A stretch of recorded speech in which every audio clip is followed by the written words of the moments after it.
Well, thank you very much. I think you probably noticed the cabinet room is getting more and more beautiful. You can see the flags behind us of the different forces and the American flag and various others. It's, I think, quite spectacular. It's never looked this good, and hopefully we're going to do work that's never been as good.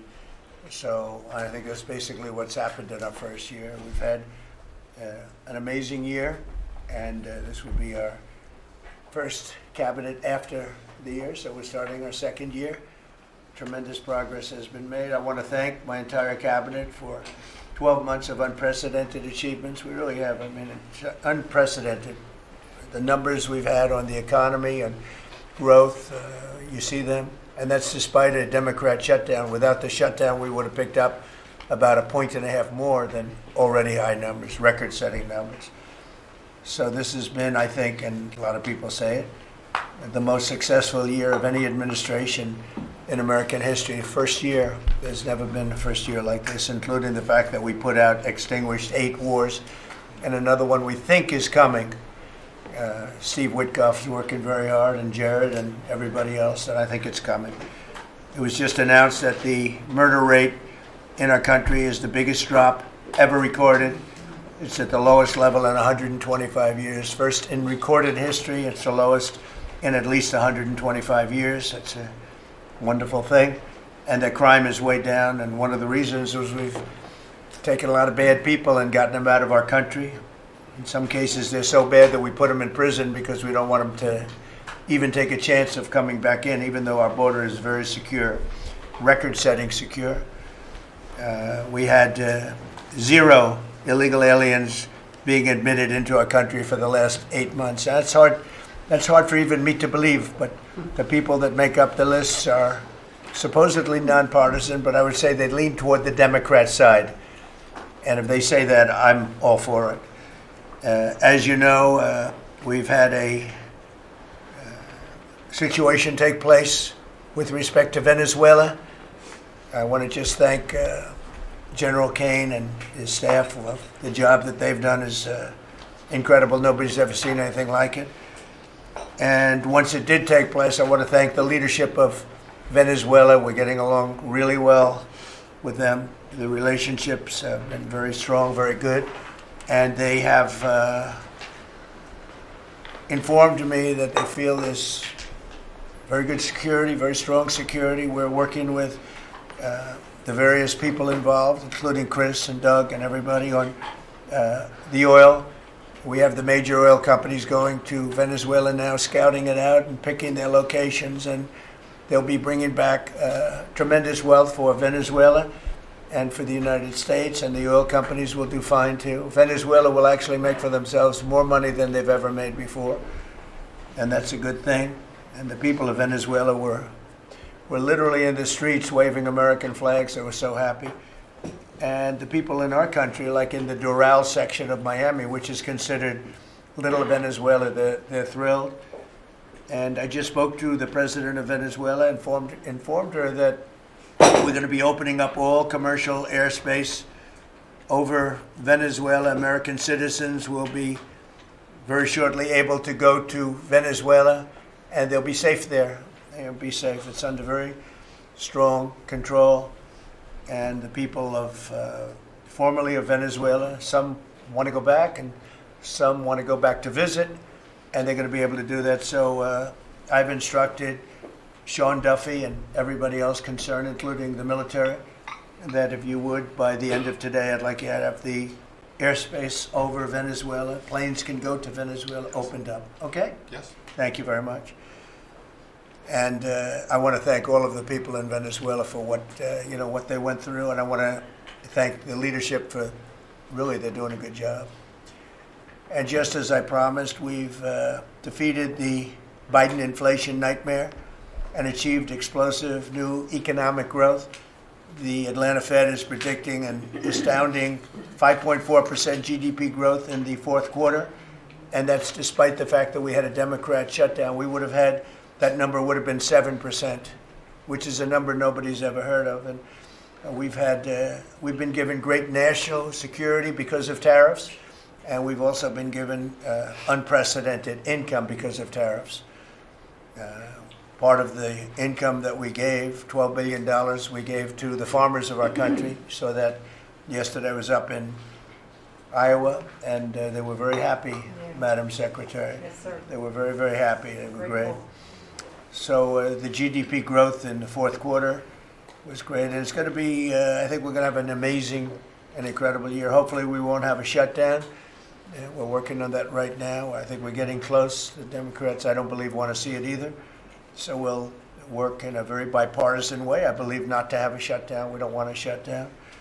And just yesterday, the S&P 500 hit 7,000 for the first time ever. There's never been any time at which it's done like that. And the other stocks also, I think it was 52 times for the Dow, had hit a record high. But the 7,000 was not a number that was even thinkable if you go back a year ago. So S&P hit 7,000 for the first time ever. The stock market has set, it's actually 53 all-time record highs since the election, adding $9 trillion in value to savings, retirement accounts, and 401ks. And I mean, everybody benefits, but we have record stock markets. Companies have never done well. And most importantly, if you think about it, after 4 years in which Biden got much less than $1 trillion of investment into our country, actually it was taken over 11 months, even though we're 12 months. In 11 months, we've taken in more than $18 trillion. So they did less than $1 trillion, Scott, in a period of 4 years, and we've done $18 trillion in less than 1 year. So there's never been anything like that. No other country has done those numbers, by the way, in history. 10 years ago, one country did $3 trillion. No other. We did $18 trillion. Is being invested now. Thousands of businesses, plants, equipment all over the country are being built right now. And they're going to be opening pretty soon. And when they open, you'll see numbers like nobody's ever seen before. The economy is doing amazingly well. I wish the press would report it, but people are finding out. They're seeing it. It's coming. It's becoming pretty evident. It's hard to hide. Biden inflation, which is really stagflation, cost the typical family $34,000. Think of that, $34,000. But after 1 year, growth in real incomes is outpacing inflation by more than $3,000 under Trump. So one cost $34,000 and one made $3,000. That's a big swing. Gasoline has plunged to, think of this, over $4 a gallon, depending on where you are. In California, it's $7, $8 a gallon. I was in Iowa, and they had $1.85, because I had it at $1.99 a gallon. And I was corrected by two farmers that said, I just bought my gasoline for $1.85. So, Chris, you have to be doing something right, you and Doug, right? But I don't want to give you too much confidence. You got to keep it going. We're drilling, I think I can say we're drilling more than at any time ever in the history. We're taking out more energy out of our land, but specifically, if you look at oil and gas, we've never been anywhere even close. Is that a correct statement? That is correct. All-time records. Yeah, great. It's a great job. Well, it's supply and demand, so that's going down rapidly. And you know, when energy goes down, everything else goes down. They tried to do their thing. It was a disaster. Then they ran back very late to the Trump policy, but they didn't do the Trump policy. They cut leases. They did everything that they could do, but they lost it, and they were very high. And we're now less than $2 in many areas, $2.30 a gallon average. Grocery prices, airfares, hotels, car payments, and rent prices are coming down very fast. And you don't hear the word affordability issued by the Democrats anymore. Now they're going into other things because they're getting beaten badly on affordability. Remember that when I was elected, I came into office, I inherited a total mess, starting with eggs, which were 4 times higher than they were just a year before. And Brooke got them down very quickly before Easter. They said they wanted me to buy plastic eggs for the egg hunt, at the very famous egg hunt at the White House. Sir, would you buy plastic eggs? And we buy a lot of, like 100,000 eggs. I said, we're not going to buy plastic eggs. And by the time we had the egg hunt a few months later, we had the prices down pretty good. And now they're really low. Now they're at a very low level. So we really have, you don't hear the word affordability because we inherited very high prices and we inherited the highest inflation in 48 years. I say the history of our country. I think it sounds almost the same. Actually, I think 48 years sounds actually worse for some reason.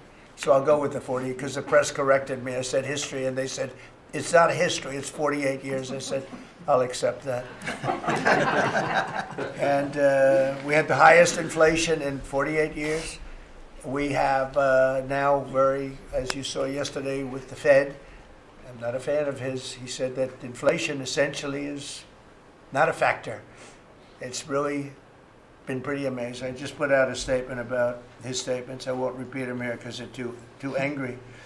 And thanks to our tax cuts, millions of Americans will soon receive record-setting tax refunds. You're going to get a lot of tax refunds, with the average refund expected to be over $1,000 higher than it has been at any time. So we're going to be getting some pretty good refunds, a lot of people. If congressional Democrats had their way, Americans would right now be facing the largest tax hike ever. You know, their proposal was to raise taxes very substantially. And our proposal, which is in the great big beautiful New Deal, it's a New Deal in its own way. It's a Republican version of the New Deal. Right behind you is a nice picture of FDR. This is a much better deal than the FDR deal. But we have the great big beautiful bill, and it's given tremendous tax cuts and a lot of other things. People are now finding out how good it is, and it's just kicked in as of January 1st, by the way. So we're really starting to see it.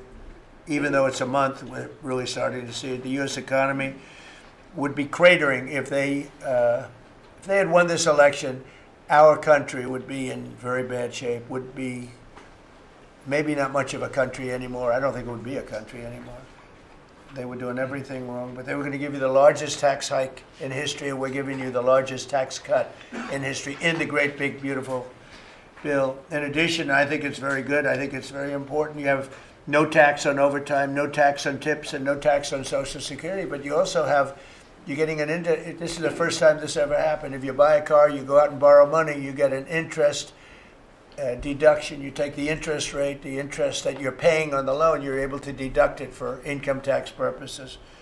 So that's a first ever, and I think it's going to be great for everybody, including the car companies. I was in Detroit 3 weeks ago. I went to the Ford factory, spoke to the General Motors people. It's all the same. They're doing better than they've ever done. The factory I went to was like a World War I, earlier than World War I factory, opened up. One of the oldest buildings, but one of the biggest. And Ford was getting ready to close it a couple of years ago, and then they saw that I was doing well, and it looked like I would have a good chance of winning. And they kept it going, barely going. And last week they announced, during my visit, they announced that they're going to round the clock production. They never thought it was. I said, did you ever think? I spoke with Bill Ford and the president of Ford. They were both there, and they said, we can't even believe it. We were going to close this building 2 years ago, and now it's going round the clock. He said, we cannot. I mean, they said, we wish it was twice the size, but they're now building additional plants in the United States, as is everybody else. You have AI building, but the car companies, I love the car companies, and you have them, they're all coming back. They're coming back from Mexico, they're coming back from Canada, they're coming back from Japan, and they're coming back from Germany, all over Europe. They're coming back, they're building here because they want to avoid the tariffs. They don't want to pay the 15%, in some cases 25% tariff. Could be a lot higher than that if it wasn't working. So because of that, they're all coming back. One statistic yesterday that Scott told me is that for the first time ever, tell them about the steel in Japan, that we are now making more steel. Go ahead, please. So yesterday they reported for the first time in 26 years, the United States of America produced more steel than Japan. Wow. And that is entirely driven by your tariffs. Amazing. I think it is.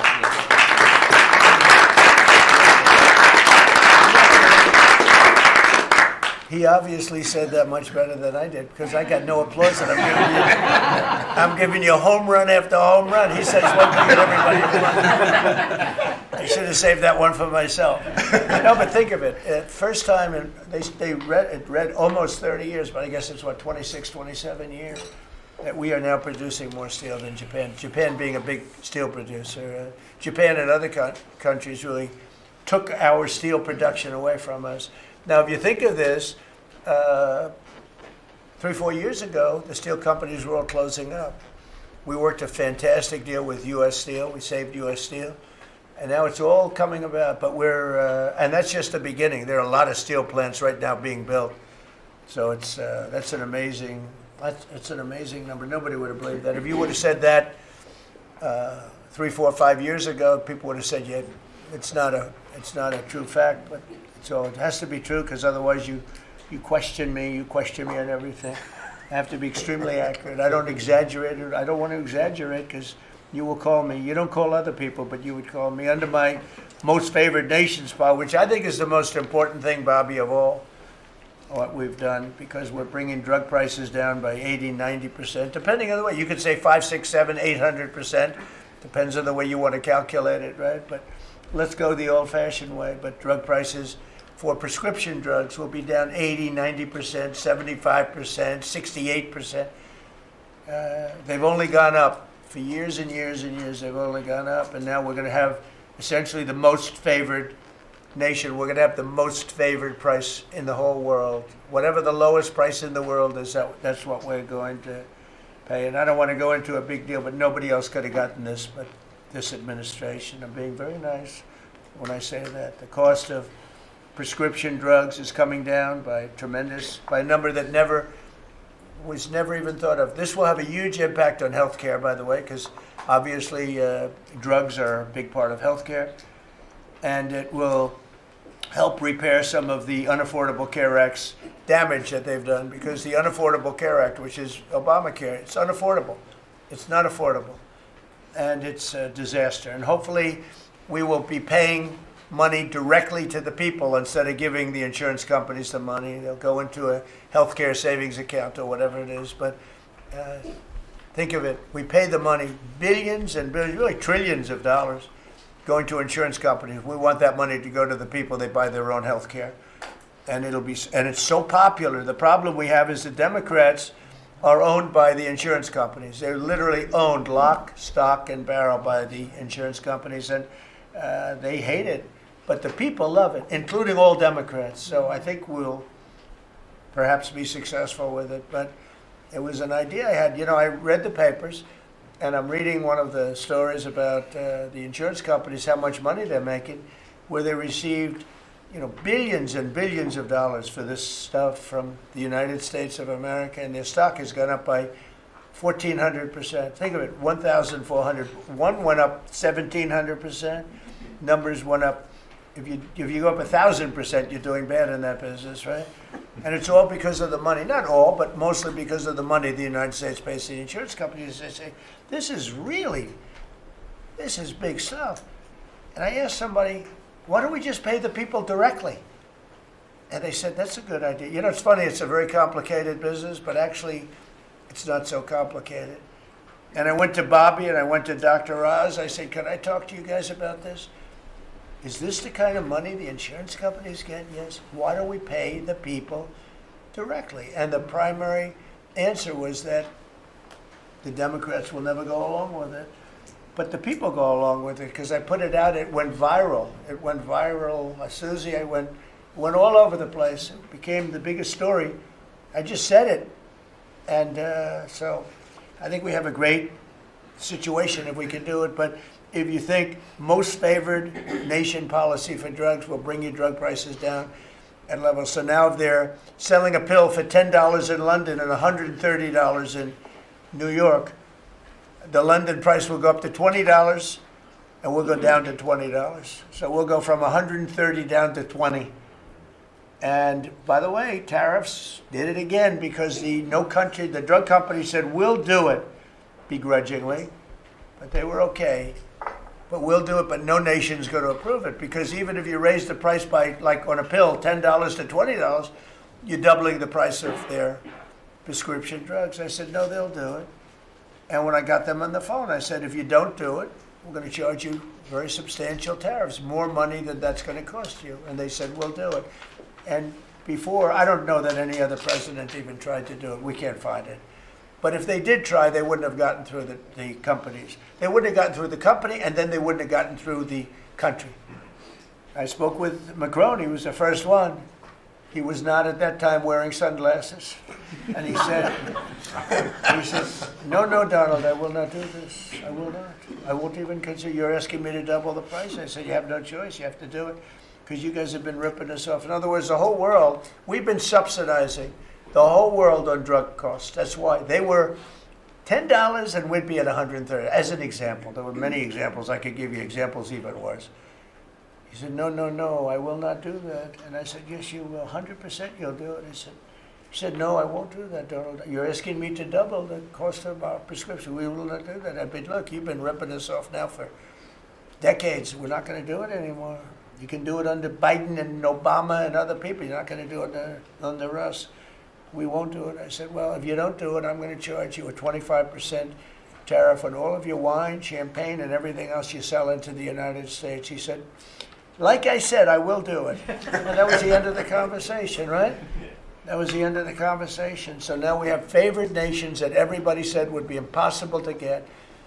And I then had the same conversation with 15 other countries. Every one of them agreed. After a short conference, they all said no. And then within a matter of seconds, they said, we would be very happy to do that. Thank you for asking in such a nice way. And it's a great achievement. I think it's going to be one of the best achievements we've had in this country in a long time. So we're going to be knocking drug prices down at levels never seen before. I want to thank the drug companies because once they agreed, they really did. They felt it was very unfair. One of them told me it's actually a relief to agree because this has been just a rough thing for me, to justify. Because they couldn't justify it. I said, how come in London I can buy something for $10 and in New York I have to pay $130? And they go, well, it's research and development. I said, yeah, but you have research and development from them. Made in the same factory, made in everything. This is where my friend, who's very successful, I told you, a seriously overweight person, he takes the fat pill or the fat shot. And he was in London and he said, costs $87 there, costs $1,300 in New York. What's going on? He called me up. And, I knew that, but he put it in a very blunt way. I've known him a long time. He's a crude individual, but smart as hell, made a lot of money. But he just thought it was sort of ridiculous. He happened to be in London, and he got the shot, Ozempic, I think, or one of them. And I told him it wasn't working. For him, it didn't work. And he brought up a good point. It didn't work. I told him, he knows who I'm talking about. He's going crazy. He begs me not to mention. He's not talking about me, ladies and gentlemen. It's not our great vice president. No, but he begs me not to mention his name because he's become very famous without mentioning his name. And he is actually a very well-known business person. But he did make a point. But I knew the point very well. We were always paying far more than any other nation. We were subsidizing the world. Right now, there's no more of that. So we're going to be bringing the drug prices down at numbers never seen before. It's going to have a huge impact, positive impact on healthcare. So with that, we are going to ask a couple of people to say a few words. And we're not going to go through the whole table because the last time we had a press conference, it lasted for 3 hours. And some people said he closed his eyes. Look, it got pretty boring. In all fairness, I love these people. But there's a lot of people. It was a little bit on the boring side. But I didn't sleep. I just closed them because I wanted to get the hell out of here. Some of them, I didn't sleep, by the way. I don't sleep much, let me tell you. But it's funny. Some of them got me in a blink. When you go like, and they took me as at the closed segment of my cycle. And they said he's sleeping. And besides that, Marco, between these two guys, if I was sleeping, they'd be waking me up very soon. They'd be knocking me, come on, you gotta wake up, boss. But no, we've had great meetings. Look, we're the most transparent presidency by far, and I love going around the room, but we're gonna pick a few people. I think I would like to ask Steve if he could just give us a brief description of how well we're doing in the Middle East, because we have peace in the Middle East now. There's a couple of little minor flames that we put out very easily. And very importantly, we got our last hostage back, which is incredible. Unfortunately, this was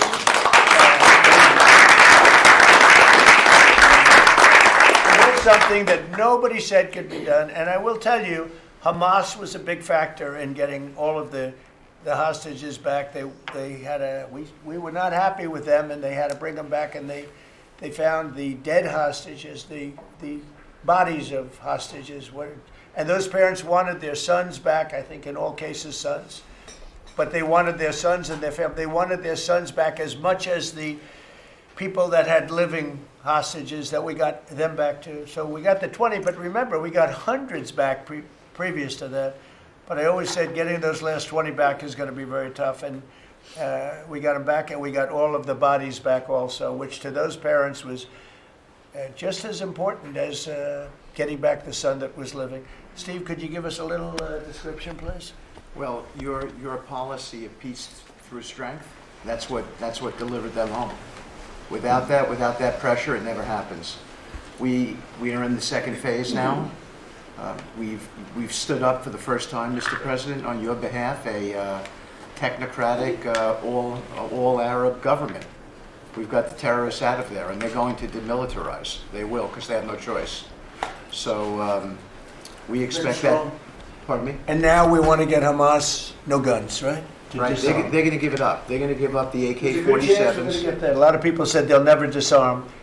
Looks like they're going to disarm. And they did help us with those bodies, getting them back. Look, And that you know. family is so grateful to you. They called, I Yeah. spoke to them, Jared spoke to them. You know, it's an amazing story. He broke his shoulder, but he went out there because he didn't want his friends to fight alone. He would be alive today but for that. He had no reason to go out with a broken shoulder, and he went out and fought them courageously And died. and died. That's right. This is a great story, and the parents are great. They were the only ones who didn't, they came back pretty rapidly, actually, considering. And we had got some back initially with the initial group. After that, we had to get a lot. That's a tough job. That's a nasty job, too. Who would want that one? That's a nasty job. And between Israel and Hamas working together, if you can believe it, they got them back. And we got the last one back yesterday, and the parents are so happy. It's amazing, actually, how... We sent a message to the parents on your behalf, as you suggested, and they were so grateful. I guess grateful to me is a much better word, because it's hard to be happy, but they were, actually. I mean, they couldn't believe that they had their baby boy. The mother said, my baby boy back. It's a very terrible thing. Steve, Russia, Ukraine, we've making a lot of progress. Could you explain that? The Ukrainians actually said that we've made more progress since Geneva than they've seen in the last 4 years of that conflict.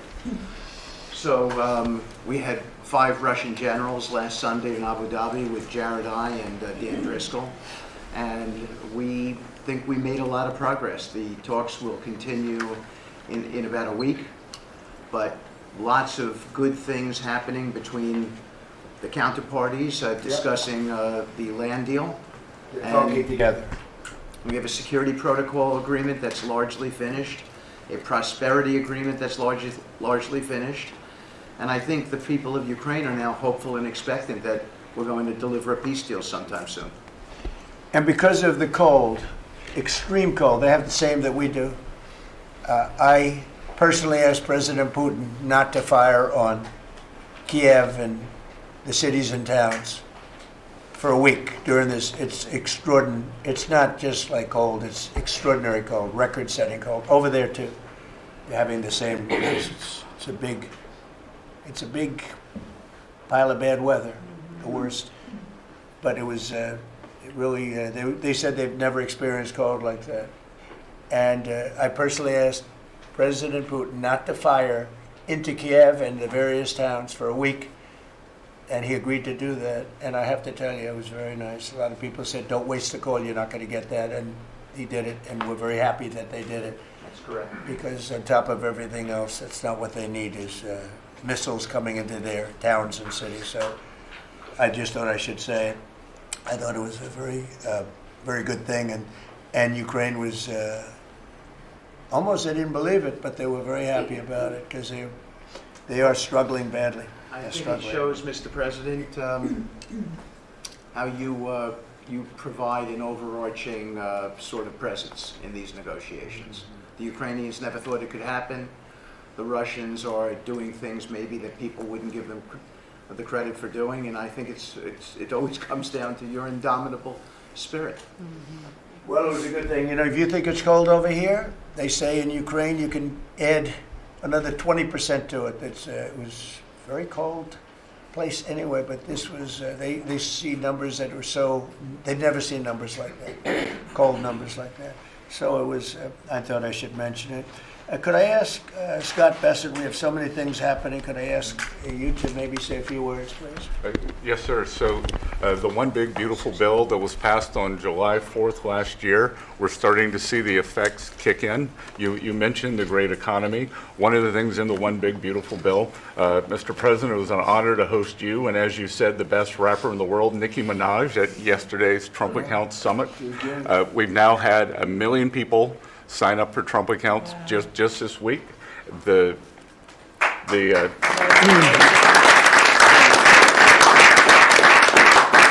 think there'll be 25 million families who are eligible. The segment that you and she did has 1 billion hits.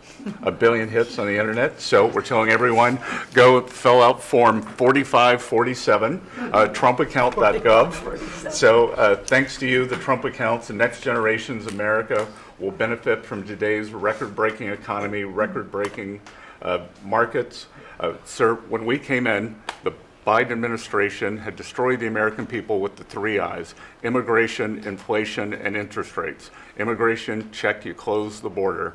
The inflation, as we've heard, back down to target. Prices are coming down. And interest rates, we hope there's more on the way.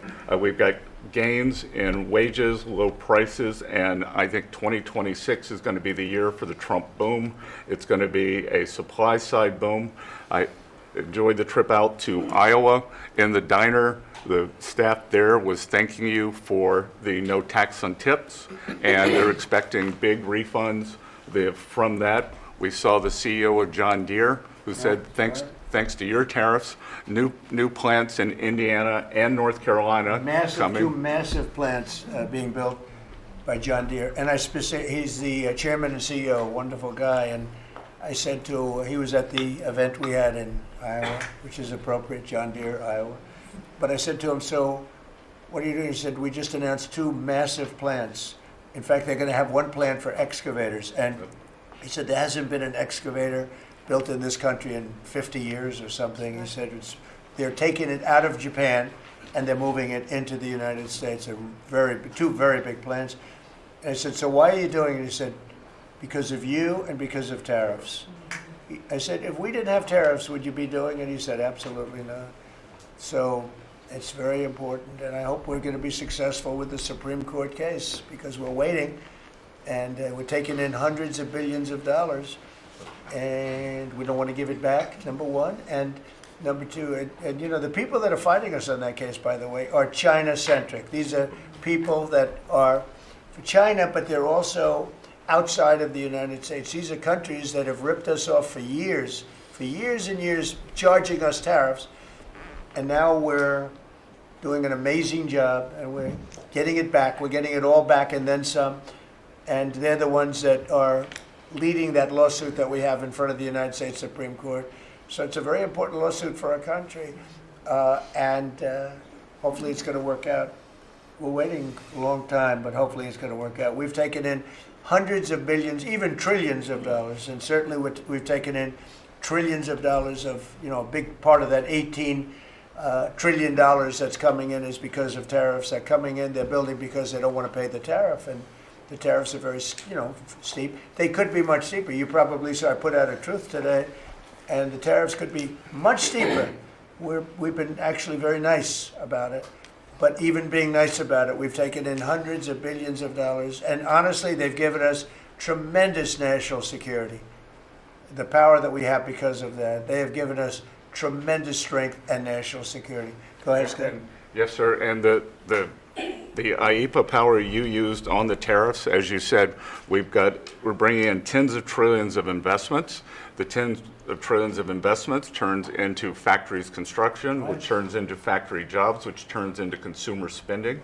You've right-sized the government, so government employment is down, private sector is up. Growth was a stunning 4.7, 4.8% in the past 2 quarters, biggest back-to-back gains in a decade. And we are doing that with government finances improving.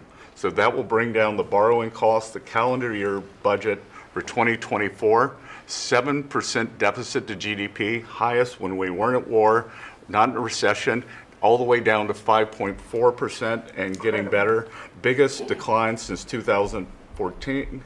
Generational gains in productivity, soaring productivity. We're going to lift workers' pay, record high prices, record high profits, and stock prices are soaring. You got a manufacturing renaissance, and all the key inflation metrics are trending lower. Over the past 3 months, the consumer price index is just 2.1, and core prices are even lower at 1.6, and I think that could trend below 1, given energy, as you talked about, the pharmaceutical discounts, and rents. So we're expecting a great year in 2026, Mr. President.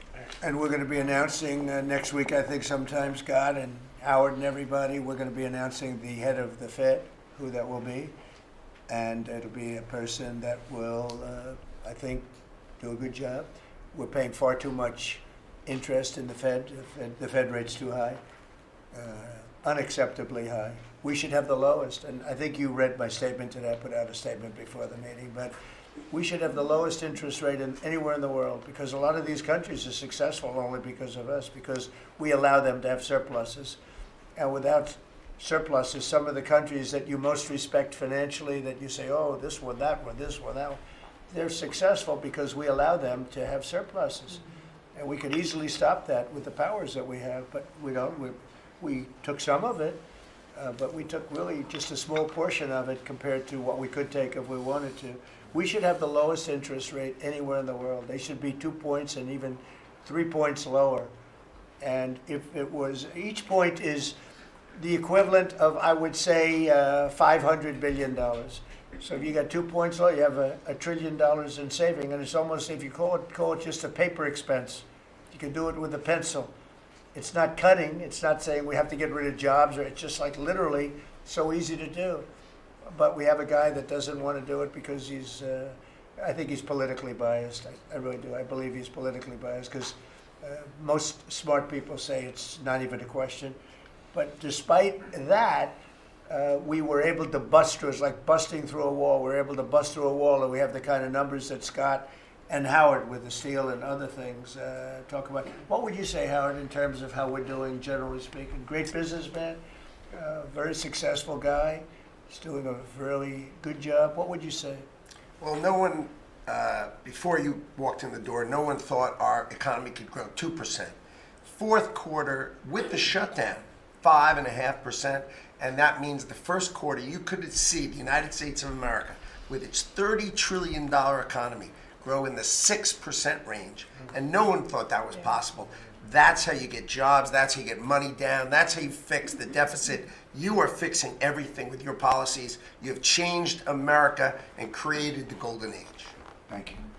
And with the help of the Fed, because we really, we want help, not hindrance. Why would the Fed hinder? But with the help of the Fed, with the right choice, if we make the right choice, a lot of times you make a choice, you think it's good, and it turns out to be not good. But with the help of the Fed, we could hit numbers that have never been hit before. We could hit 8, 9, 10. There's no reason why not. And, I talk about, if you go back 20 years, 25 years, I'm old enough to remember, when we had good news, when you announced good news, the stock market went up. You announce anything good, the stock market went up. You announce bad, the stock market went, and that's the way it should be. But now it's over the last 15 or so years. If you announce good news, that means they're going to raise interest rates because they want to kill it. So you can never really be that successful because you announce all record numbers, great, because they're afraid of inflation. But growth doesn't have to have any impact on inflation. It can make inflation go down in many cases. So, and you've seen that with us. I mean, we're growing at a much faster rate than anybody thought was possible. We have very controllable inflation. With Biden, we were getting killed, and we had the worst inflation in 48 years in history, in the history of our country. And that's with going down. So growth is a great thing. It doesn't mean inflation. And I want to go back to a system where when we announce good news, they say that's great. We can lower interest rates instead of raise interest rates. And by the way, if inflation comes, we'll take care of it when it comes. But you know, they're trying to guess it, and they're trying to get it 10 years before in advance.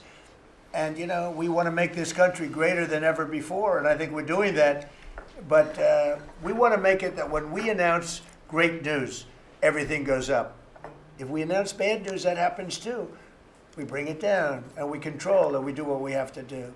But we can have numbers in the upside like nobody's ever seen before. I want to ask Bobby to say a few words, if he would, about some of the incredible things that we've been doing in your department with Oz and everybody else. Mr. President, we're in the process of implementing your great healthcare bill, which is going to increase affordability, drive down costs, and increase the quality of healthcare for every American. You mentioned MFN, Most Favored Nation. We now have agreements with 16 of the 17 drug companies. And you asked us to do something. You know, Clinton had promised to do this, Biden had promised to do this, Obama, Bush had all promised to do it. None of them succeeded. It was regarded as impossible, and you made it 10 times harder. As you said, not only do I want MFN, but I want them to all reshore their production to this country. And they don't have any money to do it because we've taken it all from them. And I want to make sure we continue to lead the world in innovation. We succeeded in all of those goals. And the proof that we did that is after we signed those agreements, the stock prices for those companies went up $1.3 trillion. Amazing.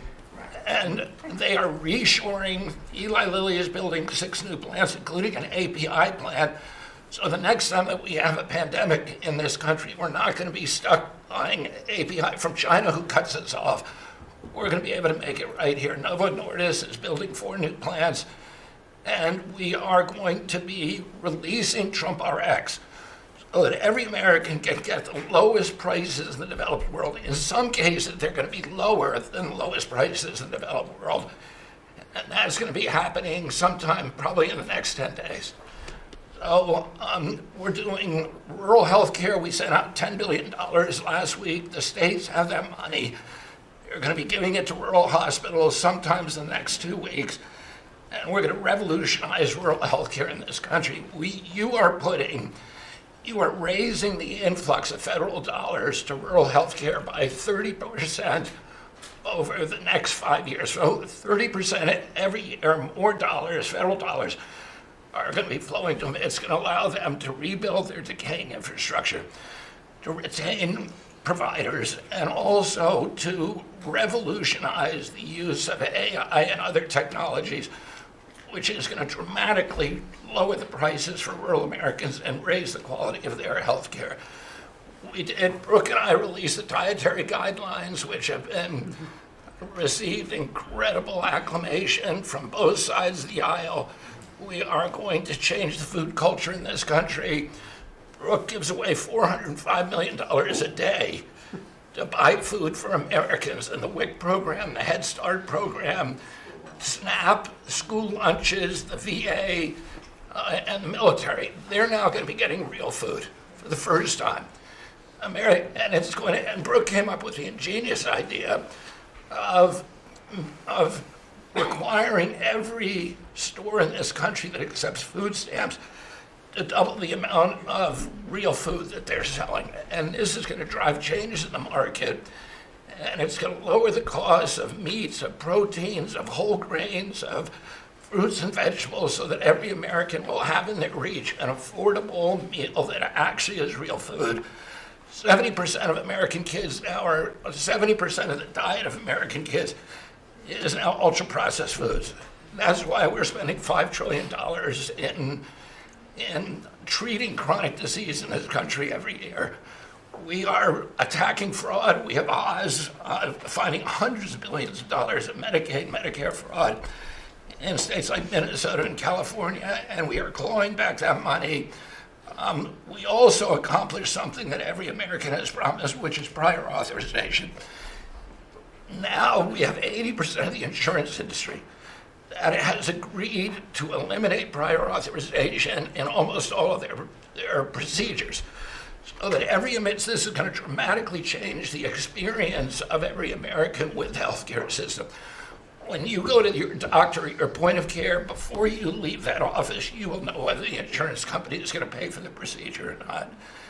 And that is going to, as I said, change the experience. We're also doing price transparency, which you asked during your first term. It never got implemented because the Biden administration never enforced it. We brought more enforcement actions against hospitals than in this 1 year, and the Biden administration brought in 4 years, and we're doing a crackdown so that every American, when you go to a restaurant, you look at the prices before you buy the meal. You ought to be able to do that when you go to a hospital, and by the time that we leave office, every American is going to have that guarantee. We're doing a lot of other stuff, but we were told to keep it short. So. And the autism that's moving along, really, is that We've commissioned now dozens of studies, maybe over 100, and we are going to get those done for you. Good. That's so important. Also, Eli Lilly, Merck, Pfizer, every drug company, they're spending trillions of dollars right now, as we speak, building plants in the United States because they want to be able to save a lot of money on tariffs. It'll be hundreds of percent, 100%, 200%, 300% in 2 or 3 years from now. So I said, you better have your plant built because in 2 years from now, before I leave office, it'll be a sad day. Very sad day for me. But before I leave, every one of these plants better be built because you're going to be paying 300% tariffs. And they're all building their little hearts out. I spoke with the head of Eli Lilly, who's a fantastic guy, a star, actually. He's a star, very smart. And he told me he's building 6 plants in the United States, big ones, in locations that I know very well, but all over the country. Merck is building, and Pfizer's building, and every one of them's building, and foreign companies are building. So it's an amazing thing that's happening, and you're doing a fantastic job. I read an article today where they think Bobby is going to be really great for the Republican Party in the midterms. So I have to be very careful that Bobby likes us. But we're letting you do your job, right? Thank you, Mr. President. Thank you. You're doing a great job. You and Oz and the whole group, they're doing a... I'll add this, and Marty McCary has done an incredible job at FDA. That's true. Last month, we approved more gene and cell therapies than any time in history. And we're making this a safe and productive and encouraging ecosystem for biotech so that China does not steal that industry from us. Fantastic. I'm going to ask Scott Turner to speak really quickly about housing because, in my opinion, I have very strong opinions on housing. That's what I did for a long time. I did good with it. But, you know, we got to get interest rates down even lower. They are now pretty low, but we got to get them lower. And I'm a big factor, to me, the biggest factor is interest rates for housing. Only in that, you know, you have a lot of people that have become wealthy in the last year because their house value has gone up. And, you know, when you get the housing, when you make it too easy and too cheap to buy houses, those values come down. I don't want those values to come down. We have millions of people that own houses, and for the first time in their life, they're wealthy because their house is worth $500,000 or $600,000 or more or less, but more money than it's ever been worth before. I don't want to do anything to knock that down, and so I want to be very careful with this. You know, you make housing, I can turn on housing immediately, but you make it too easy and you're going to knock the value down of people that own houses. I want to, for those people, those millions of people that own houses, we're going to drive those values up. But we're also going to try making it easier for people to buy. The best thing that can happen for both groups of people is lower interest rates. And those interest rates are coming down. And with a proper, intelligent person at the Fed, that person will be able to work with us to get interest rates down. That covers all of the sins. It covers everything. Lower interest rates keeps the values up for the people that have housing and lets other people buy housing. And Scott, if you could just expand quickly on that. Yes, sir. You did allude to when we first came in, sir, you know, our fiscal house in America was a mess. But because of your economic policies, the economy is thriving. And I do have some good news to share. As you said, you know, good news. I hope this will make the interest rates continue to go down. But because of your policies, sir, home sales in December, they rose sharply to their strongest pace in 3 years. A lot of people, when we first came in particular young people, were concerned and asking the question whether they would ever be able to afford to buy a house in America, which is the American dream. The 30-year fixed mortgage rate dipped to a multi-year lows, driving monthly payments down for the 2 years at the lowest levels. So more people can get a mortgage now, more families can be able to afford to get a home and achieve the American dream. At HUD last year, we helped and supported over 1 million people through FHA and Ginnie Mae to be able to buy a home. 500,000 of those were first-time home buyers, and hundreds of thousands of our veterans we supported. And so that's good news that millions of people in our country are now beginning to buy homes. We also, sir, saw that you are, and we're working with you, making bold action to ban institutional investors from buying single-family homes. Those homes are for the American people. So, sir, thank you for your leadership on that. Also working with Director Pulte over at FHFA to buy $200 billion worth of mortgage-backed securities, driving down even more the cost to get a home. And so we're grateful for those actions. Also, the One Big Beautiful Bill has been tremendous, making the low-income tax credit increase, working with Secretary Bessent at Treasury to produce more projects and more homes in America. And the One Big Beautiful Bill also made our beloved opportunity zones permanent. And the media doesn't talk about opportunity zones very much, but I'll do it today because I know that they have been transformative in our country. Over 1 million people lifted out of poverty, sir, in opportunity zones, 300,000 new units of housing in opportunity zones, and a 3.4 increase in the value of houses. By the way, we have to give him credit. Senator, he's a great guy. Tim Scott came to see me, first administration, first term, and he had this idea for opportunity zones. And he gave me the idea. We did it. We implemented it. It's one of the most successful programs in the history of our country, and nobody talks about it. The press doesn't talk about it, but I want to just tell you, Tim Scott, Senator, South Carolina, did a great job, right? Did a wonderful job, yes, sir. Did a good job. He's a good man. Yes, sir. And so those have been made permanent now. Will help millions of Americans to be able to afford to buy homes. Also, the One Big Beautiful Bill has been allowing HUD to make sure, working with the Department of Homeland Security, that every person that lives in HUD-funded housing is an American citizen. A blind eye has been turned prior to us being here to people living in HUD-funded housing, but no more. We're going to take account and transparency to make sure. And so there's a lot of crime that goes on in public housing, but we're coming after the criminals and making sure that everybody in there is an American citizen. So thank you for your support. We now have taken possession of our new building in Alexandria, and we're going to save the American taxpayers hundreds of millions of dollars. So, sir, thank you for your support and your leadership. Thank you, Scott. Great job. Appreciate it. One of the things Scott said, though, is, again, existing housing, people that own their homes, we're going to keep them wealthy. We're going to keep those prices up. We're not going to destroy the value of their homes so that somebody that didn't work very hard can buy a home. We're going to make it easier to buy. We're going to get interest rates down. But I want to protect the people that for the first time in their lives feel good about themselves. They feel like that they're wealthy people. And I want them to understand it. There's so much talk about, we're going to drive housing prices down. I don't want to drive housing prices down. I want to drive housing prices up for people that own their homes. And they can be assured that's what's going to happen. Chris, could you say a few words about energy, please?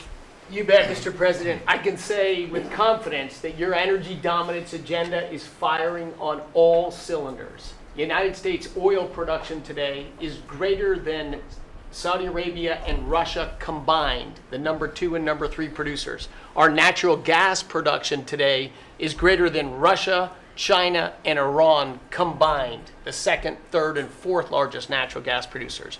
Huge production in the United States. Secretary Burgum at the Interior Department has taken in more money on oil and gas lease sales in the first year of this administration than the entire 4 years of the Biden administration. And beyond oil and gas, 6 new coal leases under this first year of this administration from the Interior Department, and coal production is growing again in the United States after years of decline. And this beautiful clean coal was the MVP of the huge cold snap we're in right now. I can say with some confidence, hundreds of American lives have been saved because of your leaning in and stopping the killing of coal and revitalizing coal.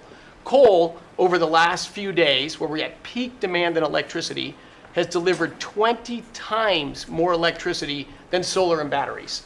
Think about that, 20 times more. An industry. Because coal doesn't mind very cold weather, right? You're not allowed to say the word coal without proceeding by saying clean, beautiful coal. Clean, beautiful coal. It's not affected by bad weather. Rain, snow, sleet, freezing cold.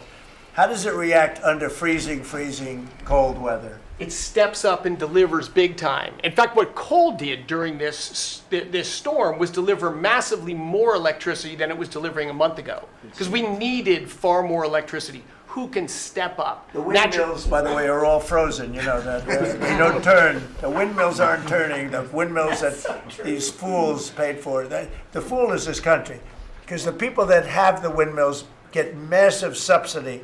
And they make a fortune on windmills that don't even work, and they don't produce anywhere near what they should be. And it's the worst, most expensive form of energy there is. And by the way, Europe is destroying itself with the stupid windmills they're putting all over their beautiful areas of most magnificent landscapes in the world, and they're just destroying. Europe, better get smart. Between immigration and energy, they're destroying. It's not recognizable. They've got to smarten up before it's too late. Please go ahead. Yeah, in New England, with somewhat European energy policies, at peak demand time, very cold in New England, wind, solar, and batteries that you were just speaking of delivered less than 3% of the electricity needed at peak demand time, and that's when it matters. Because if electricity goes out when it's very cold, people die. Over 200 people died in a smaller cold snap during the Biden administration. This was massively larger geographically. We've had no failure of the electricity grid, no failure of long-distance transmission lines. Local distribution lines have iced up and come down, and we have people from all over the country working to get those back up because people need their lights back on. But your energy policies delivered just a dramatically different outcome for the American people. If we'd continued the Biden-era policies for one more year, continued to shut down coal plants, continued these crazy climate restrictions that wouldn't even let power plants run at maximum demand time, we hadn't liberated all the backup generators that are sitting there. We gave up an emergency approval, So a lot of run those everything. plants that were going to close, coal plants that were modern and good and threw off very little problem, and that were really powerful. You know, by the way, China does most of everything they're doing with coal. Not that we want to copy anybody, but you know, they make the windmills, but they don't have a lot of wind farms. Somebody ought to look at that. How many wind farms do they have? Very, very few. They make them, they sell them, they make a fortune, but they don't use them. So the coal, I mean, I understand they're using it also as a great backup. So you build a plant, but they have it as a backup in case of tragedy, in case of really bad weather, et cetera, et cetera. They actually store coal on the site of other plants, so that if they need emergency energy, the coal is always going to be there, whereas other things aren't. Is that correct? Exactly. Coal just Pretty good. stepped up here to 25% of our electricity during this high demand time. Natural gas, coal, and nuclear, they are what run the American electricity grid. The others are ornaments and often expensive And you ornaments. stopped plants Drive from up being prices. demolished, right? 17 gigawatts of coal generation plants were slated to close last year that were stopped from being closure by this And if they administration. were closed, we would be really tight on energy. We would have had significant blackouts at these peak cold times, and extrapolating from the last storm during the Biden administration, I think at least hundreds of deaths. Because in the South, a lot of heating is done with electricity generation. If those grids go down, people die. So these, and when you're going back to the Working Families Tax Cut Act, or the One Big Beautiful Bill, that got rid of $500 billion of subsidies, energy subsidies, that do nothing but make energy more expensive and less reliable. And under this administration, we've spent massively less on energy, and we've delivered massively more on energy. And when you have more energy of lower prices. It's a fantastic job. You and Doug. Doug said, you got to get this guy Doug. You got to get this guy Chris Wright and get him as soon as you can. I said, but I want you to run energy. He said, well, I'm good at it, but he's better, right? Didn't you tell me that? So I gave him the land, I gave you the energy, right? And it's a great combination. I mean, they literally have, I said, maybe we'll merge it in some way. They said, we don't have to. We get along. They work together, right, with the land. He's got the land and the energy. He's got the knowledge to take it out. It's been a good combination. This administration, the whole administration, and your leadership has been very focused on energy, because we can push down energy prices, we can lower costs on Americans, and we can raise wages by bringing jobs and opportunities here. It is a transformation of American energy. Thanks for your leadership. He's one of the most respected people in the energy world. And Doug told me about Chris Wright. They said, if you could get him, what he gave up to do this job, you're making a little less money, but that's all right. You don't care. What you're doing is fantastic. But he said he's the best in the world. Other people have told me that. The heads of the biggest companies have told me that. And it's really panning out to be so. We appreciate it very much. It's great. One of the things we're doing with energy, I think that's so important. We have an old grid, been around a long time, and not really, can't be much expanded. It can be fixed up a little bit, but can't be much expanded. And we have some plants that are so big that the grid would never be able to hold it. We're allowing them to build a electric producing plant, mostly electric, but they can use nuclear to do it, they can use oil and gas, they can use coal, they can use whatever they want. I think many are choosing oil and gas because it's there, it's tried, it's true, it's plentiful, it's inexpensive. Some are going nuclear, some are going both, many are going all three. But the plants, you read, well, how do we ever fire those plants? Because to do this, we need 2 times the electricity we produce in 1 year for the entire country, which is almost hard to believe. These buildings are so big. They're going up now. So I did something that nobody thought was possible also. When they build their building, they build their own electric generating plants. And we are seeing some of the most incredible designs you've ever seen. So we don't need the grid. I read an article in the Wall Street Journal saying, oh, we're falling behind China. We're not actually. We're leading everybody because I'm letting them build. The government would never be able to do that. Now, China's a different kind. They build, they do things that you got to hand it to them. President Xi, they build vast amounts of energy. They don't have certain constraints that we have in this country, but we're more than topping them. We're leading China by a lot on AI, and it's primarily because I'm allowing them to build with their plant their own electricity. If they had to rely on the grid, they wouldn't have any power. You wouldn't have any power for anything. And they're building the electricity. And one of the reasons I'm able to do that is we have a very capable man in the room named Lee Zeldin. He may be in the room someplace. Is it his normal place? He's there. He's always there. Most reliable, solid guy. And he's done an amazing job. Could you just explain that? And also, because of the fact he's so good, California has a problem. The hardest permit to get when they lost 25,000 or so houses, which shouldn't have been lost, they should have allowed the water to come down from the Pacific Northwest, which was very plentiful. But they didn't do that. They lost 25,000 houses. Lee and his team gave them the most complicated permit within 20 days. Everybody, every single house that burned down got the federal approval. Unfortunately, it's well over a year. And the state and the city, that's Gavin Newsom, and the city, the mayor who's grossly incompetent, by the way, they have been unable to give permits. There are like 3 houses being built out of thousands and thousands. They have no permits. So I read about a week ago that it's possible because of what's happened whether you declare national emergency or something. These people are they're dying to build their house. They want to do something that I could put somebody in charge from the federal government. Congratulations, Lee. And I'm putting Lee Zeldin in charge of getting them their permits, city, federal. You have the federal, you need the city and state, and I hear you have great powers over them if we want, and we're going to give you that power. We've already given you that power. So Lee Zeldin is going to work with the thousands of people that are dying to build their house. And I also recommend one other thing. Give them the house plus a 10% bonus. In other words, you get a bonus, you can build your house 10% larger. They've suffered so greatly, they've waited so long, and they should be given a bonus. So I think, and I've heard this has been done before, they get a 10% bonus. They can build a house that's a little bit larger than what they had before. And I'd like to have you take it over. Mr. President, your great Secretary of State was looking for another job. So. I was thinking about him, but he's pretty well booked. I watched him yesterday. He did a great job yesterday, but he's a little booked up. Let's go, Lee. Talk. No more ideas like that, Lee. When President Trump came into office, he immediately signed an executive order giving EPA 30 days to complete our Phase 1 hazardous material removal, so that the Army Corps can come in and complete their Phase 2 debris removal.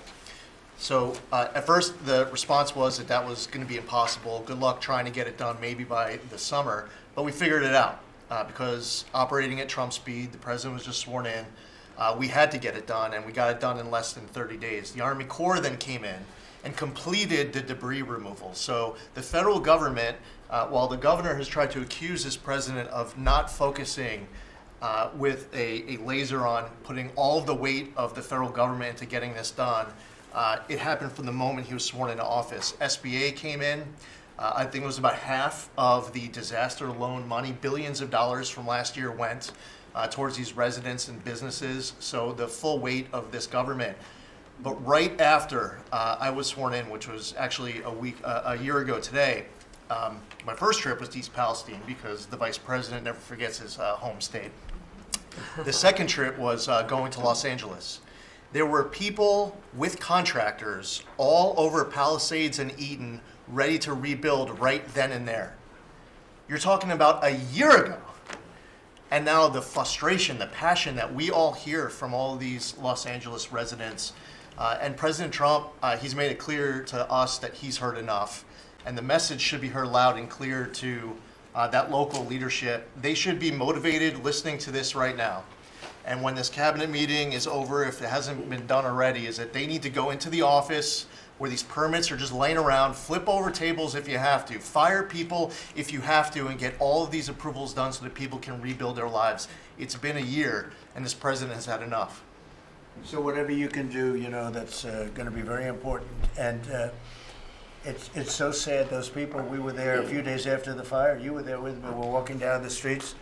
The people are devastated. The love that they had for that property was everybody was going to rebuild, and they thought they could do it immediately. They should have. We gave it to them so quickly, but they can't get their permits. They still can't build, and they're losing spirit too. I mean, a lot of people are losing spirit.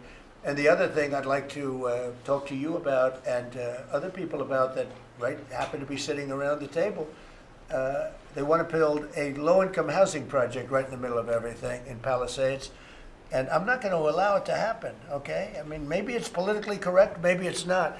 I'm not going to let these people destroy the value of their houses. I built a lot of low-income housing. I made a lot of money building low-income housing. I know more about it than anybody.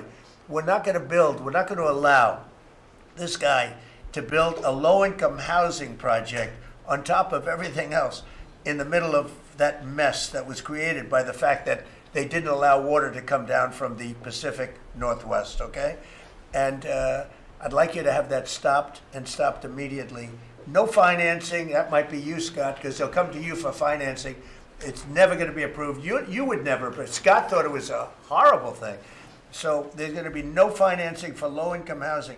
Let the people build their houses, and as fast as you can, help them, help the mayor and help the governor get their permitting done, okay? Yes, sir. Okay, thank you very much. Kelly, I think you were just alluded to, Are you helping some of the people out there with loans?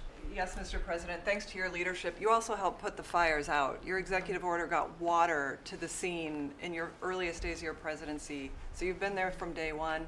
We've been out there twice now. There had been no changes until your executive order this week that is allowing that permitting to happen quickly. We have 16,000 structures burned. We have put loans out on 12,000 of them for $3.2 billion. More than half of all the disaster money delivered in America went to that area. Now, because of the abject leadership, the failures of Gavin Newsom, they have not been able to rebuild. Because of your leadership, they're going to be able to rebuild. But that's not all you've done. They'll take the credit for it. Watch, it'll start, and they'll take the credit. Look at the great job we did. They would never. It wouldn't get built in 20 years, and it will be destroyed by building low-income housing next to luxury housing. History says that doesn't work too well. Go ahead. We're going to make sure that doesn't happen, Mr. President. Please. But under your leadership, you've ended at least 8 wars, okay? But probably the most important and underreported war that this president ended was Joe Biden and the Democrats' war on Main Street and hardworking families. We've seen it as I've gone across the country this month, 10 different states, and we saw it when we were together in Iowa. Hardworking families, farmers, small businesses expressing gratitude, lined up to thank you. I was out with our great vice president last week in Toledo, Ohio. They are thanking this administration for getting Main Street back. The Trump tax cuts, the tariffs, deregulation, it's all rocket fuel for hardworking families and Main Streets. And I see it whether it's talking about small business expensing, 100% accelerated for Made in America factories, the 20% pass-through, but it's also working families where they have expanded child tax credits, increased standard deductions, permanent low-income tax rates, health savings accounts, Trump accounts. This president is delivering for Main Street. It's the most underreported story in this country. And I see it in Main Street businesses. All-time small business confidence hit a record under this president last year after the Trump tax cuts. All-time small business formation now at 36 million small businesses and a record $100 billion out from SBA because a record number of people want to invest in this country and hire. And whether I've talked to manufacturers about tariffs, they know that this president is bringing manufacturing back, just like Prince Manufacturing in Macon, Georgia. 500 employees machining parts for our defense, our agriculture, our automotive, our aerospace industry. They're going to hire 500 more people this year because of tariffs, because of the Trump tax cuts, and because of SBA lending. And I see this state after state as I've gone across the country, talked to hundreds of business owners, walked dozens of factory floors. This is not being covered, but it's going on in America. The number one problem is they need skilled workers. And this is something I'm working on with Secretary Chavez-Jurimer. I'm working across the administration to ensure that we empower our small businesses. 98% of our manufacturers meet the small business definition. So Ford has 5,000 small manufacturing suppliers. The $18 trillion you brought in is creating an economic boom like none we've ever seen before. We are going to have 7% GDP growth. GDP now is probably underestimating where it is in 4Q, but with interest rates going down, with regulation going down, these are all taxes on small businesses, and those are going away. And thanks to President Trump, your leadership, we are seeing Main Street boom. Hardworking families have $1,000 already in their pockets, and when they get their $1,000 refund tax, I hope they all remember that every Democrat voted against them getting their tax refunds, because this is what our administration is doing, is powering your incredible economic agenda forward on Main Street. Thank you very much. Great job. I do want to say that on my left, I have a man who's doing a fantastic job, and on my right also, by the way. But we're spending a tremendous amount of time and effort on building our military. We largely rebuilt the military during my first term, fortunately, and we're greatly enhancing it now. We're going to be doing something new. We're bringing back the battleship, and I thought, like you remember the battleships from the great Iowa and Alabama, Missouri, those unbelievable scenes that you see, Victory at Sea. You'd see these incredible ships, and I thought they were powerful, but the battleships that we're building are going to be 100 times more powerful than those beautiful works of art. I mean, they were magnificent, all steel. We have the steel now, and we're going to be doing that as an enhancement, but our military is very, very strong. You may want to say something about the large fleet of ships that's heading over to the Middle East? Well, Mr. President, you had to, like so many other cabinet members have referenced, rebuild the perception of America. And at the Department of War, that meant reestablishing deterrence. What happened in Afghanistan, what happened in Ukraine, a war that never would have occurred, what happened on October 7th in Israel, never would have happened under President Trump. So as a result, we're having to rebuild how our enemies perceive us. And when President Trump said, we're not getting Iran, you won't have a nuclear bomb, he meant it. And we sent those B-2s halfway around the world, and they never noticed. When he said, we're not going to tolerate trafficking drugs anymore in our hemisphere, we treat them like the Al-Qaeda of the Western Hemisphere, he meant it, and we're executing that. When you said, Mr. President, we're securing the border, the military was proud to do their part alongside Homeland Security to do that. Same thing with Iran right now, ensuring that they have all the options to make a deal. They should not pursue nuclear capabilities, and we will be prepared to deliver whatever this president expects of the War Department, just like we did this month. No other military in the world could have executed the most sophisticated, powerful raid, not just in American history, I would say in world history. What those men did going downtown, another country, the most secure place in the most secure base in the middle of the night, without anybody knowing until those simultaneous bombs dropped 3 minutes before the helicopters dropped. No other country could coordinate that. No other president would have been willing to empower those warriors that way to be that effective. And that sends a message to every capital around the world that when President Trump speaks, he means business, and we are reestablishing deterrence at the War Department, Mr. President. Thank you. Great job you're doing. Just to finish up on that, the Somalian pirates over the years have stolen many ships. They would get large amounts of money for the ship. You know, you have $1 billion ship, and the insurance companies didn't want to fight because, you know, some of those ships are very flammable. They're carrying millions of barrels of oil. Very flammable, very dangerous situation if they're shot at. So they wouldn't fight. We notified them a number of months ago. Anybody that does that gets the same treatment as a drug dealer sending their drugs in from Venezuela or anybody else. As you know, it's 97% down by water. So the drugs coming in by sea or by water is down 97%. Now we're also starting. That was the more difficult route. Now we're starting to do that by land also. It will be, you'll see that happen as they come in and kill our people with drugs. I think the real number is 300,000 people a year, not 100, but whatever it is, it's a lot of people, hundreds of thousands of people. They're going to get hit. But also we added to the list the Somalian pirates that go out on a boat, similar type boat, actually not quite as fast, not quite as nice as you can imagine, but they get the same missile that we give to the people that are bringing drugs. And so far, we haven't seen anybody going out. So the traffic is not being interfered with by people pirating our ships. Not our ships, ships all over the world. I said, make it for any country. We're doing the rest of the world a favor. It's a very effective favor, but we see very little pirating nowadays. You used to have ships being taken every single, like 2 or 3 a week, these massive ships that be brought in to some place in Somalia, which I don't even know is it a country. We have Ilhan Omar left, and then she gives us lectures on the Constitution of the United States. These people are, what they've done to rip off our country is terrible, but the pirating has essentially stopped. They know that if anybody even makes a move toward a ship, they get the ultimate treatment. They will go to wherever they want to go, but it's probably not going to be to heaven. I can't imagine, but they get hit very hard, just like a drug dealer, just like the boats, the ships that are coming in. Every boat that comes in with drugs on it that we take out, we just saved 25,000 American lives. Each boat is the equivalent of saving 25,000 American, mostly American, but American lives. So I just wanted to let you know that, and Pete's been totally authorized to do that. And they know it's going to happen, and it seems that all of that brisk business that they had has been stopped in its right in its foot. So I just want to thank everybody for being here. My cabinet has been amazing.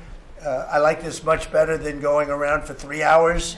We'll pick on other ones. Pam, you're doing great. We're all doing great. JD, if you'd like to say something, you can. Would you like to really quickly? He is, after all, the Vice President of the United States. It's okay, sir. I'm here for the free coffee. I just say it's an honor to serve with this group, and we're doing a lot of good for the American people. We're very proud of it. Yeah, we're very proud of the country. We're very proud of you. Thank you very much, everybody. Thank you.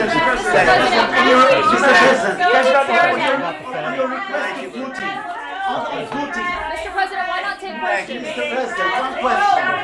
Mr. President, Thank you very why not much. take guys? Mr. President. Let's go. Start moving. Thank you, press. Keep moving. Thank you.